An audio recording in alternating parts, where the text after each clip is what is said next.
Greek ഇതിഹാസ കഥകളിൽ സ്വന്തം അച്ഛനെ കൊന്ന ദുരന്ത നായകനായ ഈഡിപ്പസിനെ പോലെ മലയാളത്തിൽ സ്വന്തം മകനെ കൊന്ന ഒരു അച്ഛൻ്റെ കഥയുണ്ട്.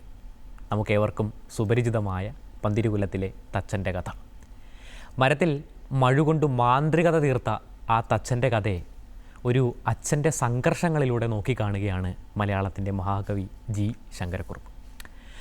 ഏതാണ്ട് സമാനമായ സന്ദർഭങ്ങൾ അവതരിപ്പിക്കുന്ന വൈലോപ്പള്ളിയുടെ തച്ചൻ്റെ മകനേക്കാൾ ഭാവതീവ്രത കൊണ്ട് മുന്നിട്ട് നിൽക്കുന്നത് ജിയുടെ പെരുന്തച്ഛനാണ്.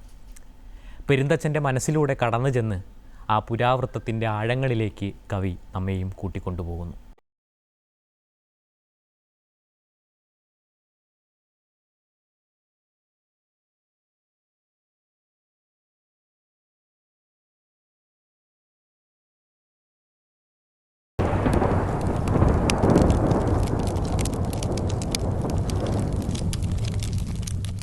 പുറത്തേക്കിറങ്ങാനോ നടക്കാനോ കഴിയാത്തവണ്ണം വാർദ്ധക്യം പെരുന്തച്ഛനെ തളർത്തിയിരിക്കുന്നു.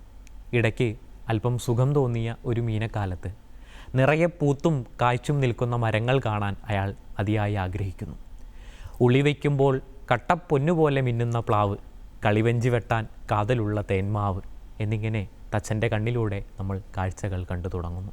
എനിക്കിമ്പമാണ് എവിടെയാണെങ്കിലും മരം കണ്ടാൽ എന്ന വരിയിലുണ്ട് അയാളുടെ ഇഷ്ടം.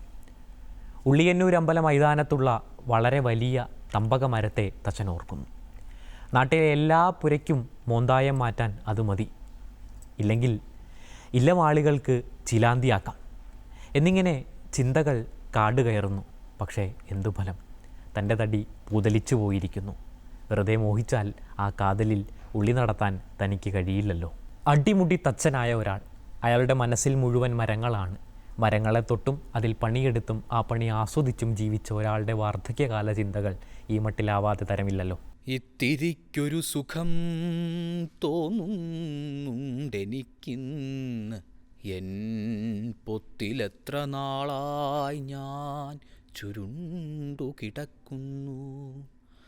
വാതമെന്നെലുമ്പിലെ മജ്ജയൊക്കെയും കാർന്നു പ്രേതമായി തീർന്നു ഞാനെന്നാകിലും ശ്വസിക്കുന്നു. ഉളിവയ്ക്കുമ്പോൾ കട്ടപ്പൊന്നുപോൽ മിന്നും പ്ലാവും, കളിവഞ്ചി വെട്ടിയിടാൻ കാതലാർന്ന തേന്മാവും, നിറയെ പൂത്തും കായ്ച്ചും നിൽക്കുമീ മീനക്കാലത്തിറയത്തു ചെന്നൊന്നു നോക്കുവാൻ കഴിഞ്ഞെങ്കിൽ, എൻ പറമ്പിലില്ലൊറ്റ കുറ്റിവാഴയും എനിക്കിമ്പമാണെവിടെയാണെങ്കിലും മരം കണ്ടാൽ. 9 ആൾ പിടിച്ചാലും പിടികൂടാതുണ്ടൊറ്റത്തമ്പകം ഉളിയന്നൂരമ്പല മൈതാനത്തിൽ. വളവും പോടും കേടുമില്ല, ഞാനെൻ കൺ കൊണ്ടളന്നിട്ടൊരെൺപതു കോലിനപ്പുറം പോവും. മുറിച്ചാലതുമതി നാട്ടിലെ പുരയ്ക്കെല്ലാം മുളമോന്തായം മാറ്റാം ഉത്തരത്തിനും കിട്ടും.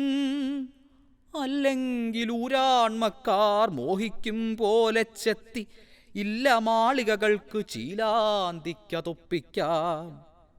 പൂതലിച്ചുപോയെൻ്റെ ഇത്തടി കൊതിച്ചാലാ കാതലിൽ ഉളി നടത്തിയിടുവാനാവില്ലല്ലോ.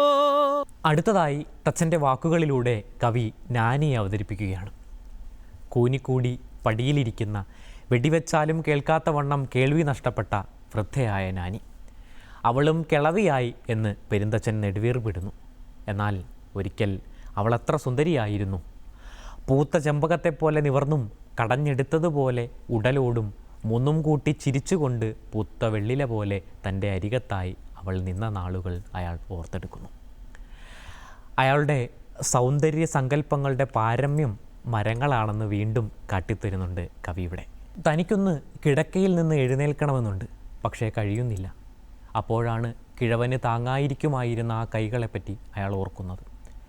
പക്ഷേ ഭയപ്പെട്ടിട്ടെന്ന വണ്ണം ആ ഓർമ്മകളിലേക്ക് സഞ്ചരിക്കാൻ അയാൾ മടിച്ചു നിൽക്കുന്നു. പണി ചെയ്യാൻ കഴിയാതായെങ്കിലും എങ്ങനെയെങ്കിലും ആ പണിശാലയിൽ ഒന്ന് പോയി ഇരിക്കാൻ കഴിഞ്ഞിരുന്നെങ്കിൽ, മുഴക്കോലും ഉളിയും കൊണ്ട് പണിയെടുക്കുമ്പോൾ അനുഭവിക്കുന്ന ആ ആനന്ദം ഒരിക്കൽ കൂടി താൻ അറിഞ്ഞേനെ. അതിൽ കവിഞ്ഞ മറ്റൊരാഹ്ലാദവും അയാൾക്ക് ഓർക്കാനോ ആഗ്രഹിക്കാനോ കഴിയുന്നില്ല. കരിവെറ്റിലത്തുണ്ടും കൊട്ടടയ്ക്കയും നൂറിൻ തരിയും പുകയില ഞെട്ടിയും തപ്പിത്തപ്പി വെടിവെക്കിലും കൂടി കേൾക്കില്ല കൂനിക്കൂടി പടിമേലിരിക്കുന്നു നാനിയും വയർ ചുങ്ങി. അവളും കിളവിയായി പൂത്ത ചെമ്പകത്തൈ പോൽ നിവർന്നും കടഞ്ഞെടുത്തതുപോലുടമ്പാർന്നും ചിരിച്ചു മൂന്നും കൂട്ടി പൂത്ത വെള്ളില പോലെന്നരികത്തവൾ നിന്ന നാളുകൾ ഞാനോർക്കുന്നു. പുരികം നരച്ചൊരാ കണ്ണുകൾ ചിതൽ തിന്ന പുറവാതിലിൽ കൂടി അലഞ്ഞു കുറേ നേരം. പൊങ്ങുവാൻ കഴിഞ്ഞെങ്കിൽ നിരങ്ങാം കിഴവനെ താങ്ങുമായിരുന്ന കൈ വിതുമ്പി പെരുന്തച്ഛൻ. വീണ്ടുമാ സ്മരണയെ മായ്ക്കാനോ ചുള്ളിവേറെ വീണ നെറ്റിയിന്മേൽ മെല്ലെ തടവി ചുങ്ങും കയ്യാൽ. പണി ചെയ്യുവാൻ മേലാതാകിലും തൊങ്കിത്തേങ്ങി പണിയാലയിൽ പുക്കൊന്നിരിക്കാൻ കഴിഞ്ഞെങ്കിൽ ഞാൻ മുഴക്കോലുമുളിയും പണിക്കൂറിൽ പങ്കിടാറുള്ള ആഹ്ലാദമിന്നും നുണഞ്ഞേനെ. കഥാപാത്രങ്ങളെ ഇതിനോടകം പരിചയപ്പെടുത്തി കഴിഞ്ഞു. ഇനി സംഭവങ്ങളിലേക്ക് കടക്കുകയാണ്. പെരുന്തച്ഛൻ തുടരുന്നു. അങ്ങ് ദൂരെ കാണുന്ന ചെമ്പുതാഴികക്കുടം ചൂണ്ടിയ ആ തൃക്കോവിൽ തൻ്റെ കൈകളാലാണ് നിർമ്മിച്ചത്. ആ കൊടിമരത്തിൻ്റെ ഏറ്റവും മുകളിലായി പറന്നു വന്നിരിക്കുന്നത് പോലെ ചെത്തിയെടുത്ത ഒരു ഗരുഡൻ. ഇവിടെയാണ് പെരുന്തച്ഛൻ ആദ്യമായി തൻ്റെ മകനെക്കുറിച്ച് പറയുന്നത്. അതും ഉള്ളിഞ്ഞാൻ പിടിപ്പിച്ച കൈകളാൽ എൻ കുഞ്ഞ് ചെത്തിയ ഗരുഡൻ്റെ ചിറക് ഇപ്പോഴും ചലിക്കുന്നുണ്ടെന്ന് തോന്നും എന്നാണ്. അവൻ്റെ കരവിരുതിൽ താൻ അസൂയാലുവായി എന്നും അവനെ സ്തുതിക്കുമ്പോൾ എൻ്റെ മുഖം മങ്ങി എന്നും നാട്ടുകാർ. മകൻ വിജയിക്കുമ്പോൾ തൻ്റെ കൈകൾ തോറ്റാലെന്ത്? അതുപോലെ തൻ്റെ മകന് ലഭിക്കുന്ന പ്രശസ്തി അത് തൻ്റേതും കൂടിയല്ലേ? തച്ചനാണെങ്കിലും ഞാനൊരു അച്ഛനല്ലാതായി പോകുമോ എന്നുമെല്ലാം അയാൾ മനസ്സിൽ ചോദിക്കുന്നു. തച്ചനും അച്ഛനും തമ്മിലുള്ള സംഘർഷം ഇപ്രകാരമാണ് കവി അവതരിപ്പിച്ചു തുടങ്ങുന്നത്. കരിവീട്ടി തൻ കാതൽ കടഞ്ഞു കുഴിച്ച വൻമരിക കമിഴ്ത്തിയ പോലെഴും വിണ്ണിൻ താഴെ അകലെ കാണും ചെമ്പുതാഴികക്കുടം ചൂടും മികവാർന്ന തൃക്കോവിൽ തീർത്തതി കൈകൊണ്ടത്രേ. ഉളിഞ്ഞാൻ പിടിപ്പിച്ച കൈകളാലൻ കുഞ്ഞപ്പൊന്നൊളി ചിന്നിടും ക്ഷേത്രധ്വജത്തിൻ തുങ്കാഗ്രത്തിൽ പറന്നങ്ങിരിക്കുമ്പോൾ ചെത്തിയ ഗരുഡന്റെ ചിറകു ചലിക്കുന്നുണ്ടിപ്പോഴുമെന്നേ തോന്നൂ. ഞാനതിലസൂയാലുവായി പോൽ ഏതച്ഛനും മാനമല്ല അമ്മട്ടൊക്കെ മകനെ പുകഴ്ത്തുമ്പോൾ. ഏതച്ഛനും മാനമല്ല അമ്മട്ടൊക്കെ മകനെ പുകഴ്ത്തുമ്പോൾ. 1000 മണിയുടെ നാവു പൊത്തിയിടാം ഒറ്റ വായിലെ നാവാർക്കാനും കെട്ടുവാൻ കഴിയുമോ? 1000 മണിയുടെ നാവു പൊത്തിയിടാം ഒറ്റ വായിലെ നാവാർക്കാനും കെട്ടുവാൻ കഴിയുമോ? 2 ഗോപുരത്തിൻ്റെ തട്ടിലും വെച്ചു തേക്കുകൊണ്ടു കൊത്തിയൊരഷ്ടദിക്പാലരൂപം ഞങ്ങൾ. ഒന്നെൻ്റെ ഈ കൈ തീർത്തത് ഒന്നവൻ്റേതും ജീവൻ വന്നിട്ടുണ്ടവൻ്റേതിനെൻ്റേതിനേക്കാളത്രേ. എൻ കരം തോറ്റാലെന്താണ് എൻ മകൻ ജയിക്കുമ്പോൾ? എൻ കണ്ണിലുണ്ണിക്കേലും പുകളല്ലേ. എൻ കരം തോറ്റാലെന്താണ് എൻ മകൻ ജയിക്കുമ്പോൾ? എൻ കണ്ണിലുണ്ണിക്കേലും പുകളെൻ പുകളല്ലേ. കൊച്ചനെ സ്തുതിക്കുമ്പോൾ എൻ മുഖം മങ്ങി പോലും, തച്ചനായാലും ഞാനൊരച്ഛനല്ലാതായി പോമോ. കൊച്ചനെ സ്തുതിക്കുമ്പോൾ എൻ മുഖം മങ്ങി പോലും, തച്ചനായാലും ഞാനൊരച്ഛനല്ലാതായി പോമോ. കണക്കും കൃത്യതയുമൊക്കെ മൂത്താശാരിക്കാണ് കൂടുതൽ, പക്ഷേ ശില്പഗുണം അത് ചെക്കനാണ് കൂടുതൽ. ഈ വിധം നാട്ടുകാരുടെ താരതമ്യപ്പെടുത്തലുകൾ അയാളെ തുടർന്നും അസ്വസ്ഥനാക്കാൻ തുടങ്ങി. അടുത്തടുത്തിരുന്ന് പണിയെടുക്കുമ്പോൾ അവർ തമ്മിൽ മിണ്ടാതായി. അത് ശരി തന്നെയാണ്. പക്ഷേ ആരൊക്കെ എന്തൊക്കെ അധിക്ഷേപം പറഞ്ഞാലും അവന് അപമൃത്യു പിണയാൻ അച്ഛനായ താൻ ആഗ്രഹിക്കുമോ എന്നതാണ് പെരുന്തച്ഛൻ്റെ ചോദ്യം. എത്ര കേമനായാലും അവൻ ഗ്രഹിച്ചതും അഭ്യസിച്ചതുമെല്ലാം തന്നിൽ നിന്ന് തന്നെയാണല്ലോ. തുടർന്ന് അവർ തമ്മിലുള്ള അകൽച്ച പൂർത്തിയാക്കിയ ആ സംഭവം അയാൾ ഓർക്കുന്നു. ഒരു നേരം പോക്കിനായി താൻ പാലത്തിൻ്റെ അറ്റത്തായി ഒരു പാവയെ നിർമ്മിച്ചു. പാലത്തിലൂടെ നടക്കുന്നയാൾ നടന്ന് മധ്യത്തിലെത്തുമ്പോൾ പാവ ഉയർന്നു വന്ന് വഴിയാത്രക്കാരൻ്റെ മുഖത്ത് വെള്ളം ചീറ്റുന്ന രീതിയിലായിരുന്നു അതിൻ്റെ നിർമ്മിതി. അത് കാണാനായി വളരെ കൗതുകത്തോടെ നാട്ടുകാരൊക്കെ അവിടെ എത്തി. 4 നാൾ തികഞ്ഞില്ല, തൻ്റെ പാവയ്ക്കരികിൽ മകൻ്റെ കൈകൊണ്ടുണ്ടാക്കിയ മറ്റൊരു പാവ എത്തി. ആദ്യത്തെ പാവ വഴിയാത്രക്കാരൻ്റെ മുഖത്തേക്ക് വെള്ളം ചീറ്റാൻ തുടങ്ങും മുൻപ് രണ്ടാമത്തെ പാവ അതിൻ്റെ മുഖത്തടിക്കും. വാശിയാലടി എനിക്കേറ്റതുപോലെ തോന്നി എന്ന് പെരുന്തച്ഛൻ. ആകാശത്ത് 2 ചന്ദ്രന്മാർക്ക് ഇടമില്ലെന്ന് പറഞ്ഞ് മകൻ വീട് വിട്ടുപോയി. കണ്ണീരോടെ ഞാനി നിന്നു. പക്ഷേ ഉമിനീറും പോലെ മനസ്സ് നേറിയിട്ടും അച്ഛൻ മകനോട് ഒന്നും പറഞ്ഞില്ല. കണക്കും കോപ്പും മൂത്താശാരിക്കുകൂടും, ശില്പഗുണമാ ചെക്കന്നേറും. നാട്ടുകാർക്കെന്താണാവോ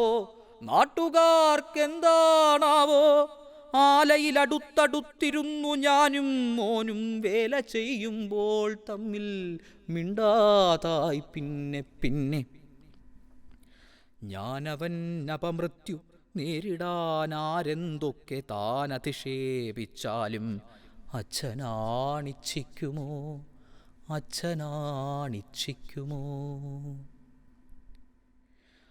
ആ മകൻ ഗ്രഹിച്ചതും അഭ്യസിച്ചതും എത്ര കേമനായാലും തൻ്റെ അച്ഛനിൽ നിന്നാണല്ലോ.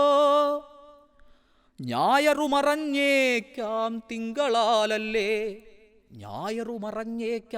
തിങ്കളാലല്ലേ മൂത്ത നായർ ഞാൻ വീട്ടിൽ ചെൽകെ എന്തിനിങ്ങനെ ചൊല്ലി.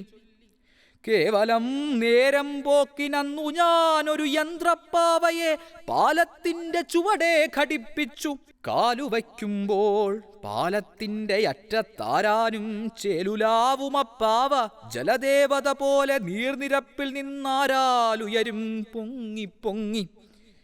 നീടുറ്റ പാലത്തിൻ്റെ മധ്യത്തിലാളെത്തുമ്പോൾ വാതുറന്നൊരു തുപ്പുതുപ്പും ആ വഴിക്കാരനേതുമേ കരുതിടാതരികെ കൂടിപ്പോകെ. ഈ വിചിത്രമാം വിദ്യ കാണുവാൻ അത്യാശ്ചര്യം താവിന മിഴികൾ തൻ തിരക്കായാറ്റിൻ വക്കിൽ. ചന്ദനത്തയ്യാണെങ്കിലുരഞ്ഞാൽ മണം പൊങ്ങും, നിന്ദയാലല്ലൻ കുഞ്ഞും തന്മിടുക്കുടൻ കാട്ടി. 4 നാൾ ചെല്ലും മുൻപ് പൊങ്ങി മറ്റൊരു പാവ നാട്ടുകാരുടെ നാവിൽ അവൻ്റെ പേരോടൊപ്പം. തുപ്പുവാൻ ഭാവിച്ചും കൊണ്ടെൻ പാവ പൊങ്ങുമ്പോഴേക്ക് അപ്പുറത്തവൻ്റേതിൻ കൈനീളും പതുക്കനെ.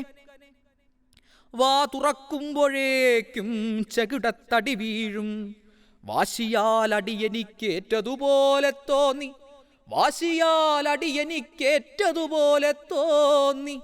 ഇടമില്ലാകാശത്തും 2 തിങ്കളിനെന്നും കുടിവിട്ടവൻ പോയി നാനി കണ്ണീരായി നിൽക്കെ. ഇടമില്ലാകാശത്തും 2 തിങ്കളിനെന്നും കുടിവിട്ടവൻ പോയി നാനി കണ്ണീരായി നിൽക്കേ. ഉമിനീറും പോൽ നീറിയൻ മനം, എന്നാലും ഞാനുരിയാടിയില്ലൊറ്റയക്ഷരം പിരിയുമ്പോൾ. ക്ഷേത്രത്തിലേക്കായി ആനപ്പന്തൽ നിർമ്മിക്കാൻ പെരുന്തച്ഛൻ നിയോഗിക്കപ്പെടുന്നു. തമ്പുരാൻ പറയുന്നത് മകനോടാലോചിച്ച് ഭംഗിയാക്കണം പണി എന്നാണ്.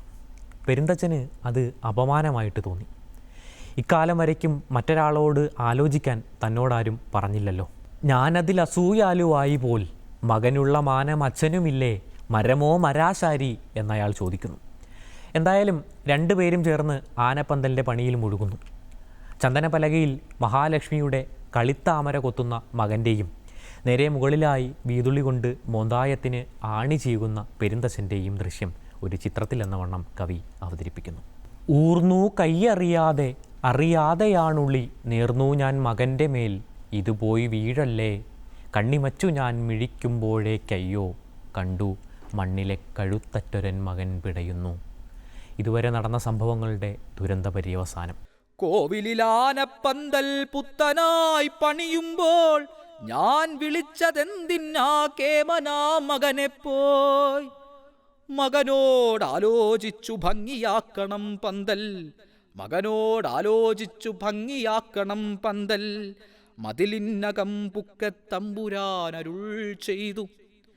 പോരുവാൻ തോന്നി പക്ഷെ പോന്നില്ല, കാലത്തോളം ആരുമോതാറില്ലെന്നോട് അന്യനോടാലോചിക്കാൻ. ഞാനതിലസൂയാലുവായി പോൽ മകനുള്ള മാനമച്ഛനുമില്ലേ, മരമോ മരാശാരി. പന്തലൂരാൺമക്കാർ തൻ കൗതുകത്തോടെ പൊങ്ങി ചന്തമായി, മുഖപ്പിനു കൊത്തുവേലകൾ വേണം, ഞാനതു നോക്കാം, അച്ഛൻ മോന്തായം കേറ്റിക്കോളൂ. മോനനുവദിക്കണോ മോന്തായം മോളിൽ കേറ്റാൻ, മോനനുവദിക്കണോ മോന്തായം മോളിൽ കേറ്റാൻ. ചന്ദനപ്പലകമേൽ കൊത്തുകയാണാ കൈകൾ, സുന്ദരം മഹാലക്ഷ്മി തൻ കേളി പത്മം.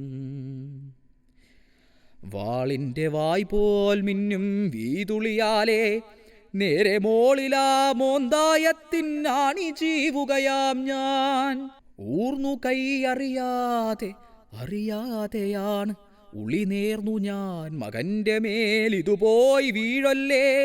ഊർന്നു കൈ അറിയാതെയാണുളി നേർന്നു ഞാൻ മകൻ്റെ മേൽ, ഇതുപോയി വീഴല്ലേ. കണ്ണിമച്ചു ഞാൻ മിഴിക്കുമ്പോഴേക്കയ്യോ കണ്ടു മണ്ണിലക്കഴുത്തറ്റൊരൻ മകൻ പിടയുന്നു. കണ്ണിമച്ചു ഞാൻ മിഴിക്കുമ്പോഴേക്കയ്യോ കണ്ടു മണ്ണിലക്കഴുത്തറ്റൊരൻ മകൻ പിടയുന്നു. ആളുകൾ ചുറ്റും കൂടി.